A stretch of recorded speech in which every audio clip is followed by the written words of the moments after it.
عباسیہ کے 5ویں خلیفے ہیں۔ ہارون رشید کا بیٹا مامون رشید، یہ امام قصائی کے پاس جو ہے نا پڑھانے کے لیے گئے، کہا کہ یہ میرا بیٹا ہے ہارون رشید، آپ کو پتا ہے کہ کتنا بڑا بادشاہ ہے، بڑا بادشاہ 5واں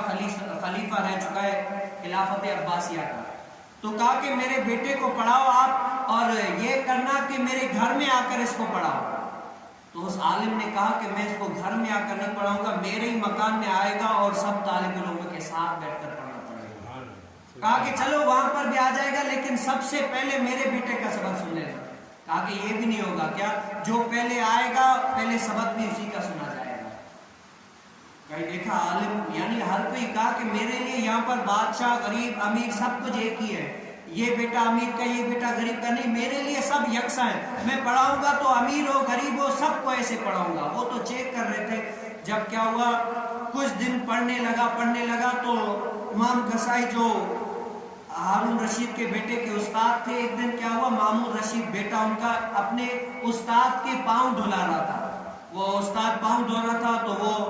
وہ بیٹا یعنی ہارون رشید کا پاؤں پر پانی ڈال رہا تھا، تو ہارون رشید نے دور سے دیکھا کہ یہ پاؤں پر پانی ڈال رہا ہے، تو آ کر بیٹے کے ہاتھ پر درہ مارا یوں، کہا کہ ایک ہاتھ سے پانی ڈال رہے اور دوسرا ہاتھ کیا ٹوٹ گیا ہے، اپنے استاد کو یہ بھی تکلیف نہیں دو، ایک ہاتھ سے پانی ڈالو اور دوسرے ہاتھ سے اپنے استاد کے پاؤں ڈالو،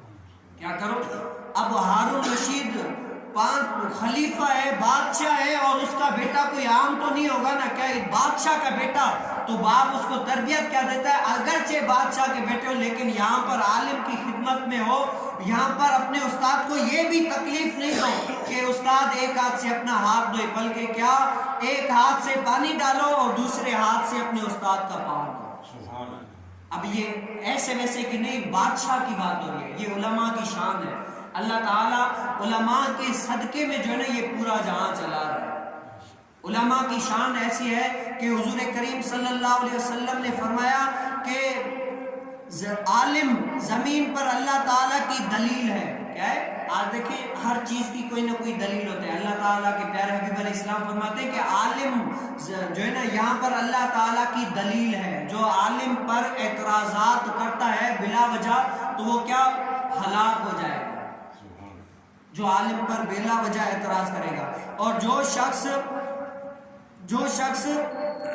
علم کی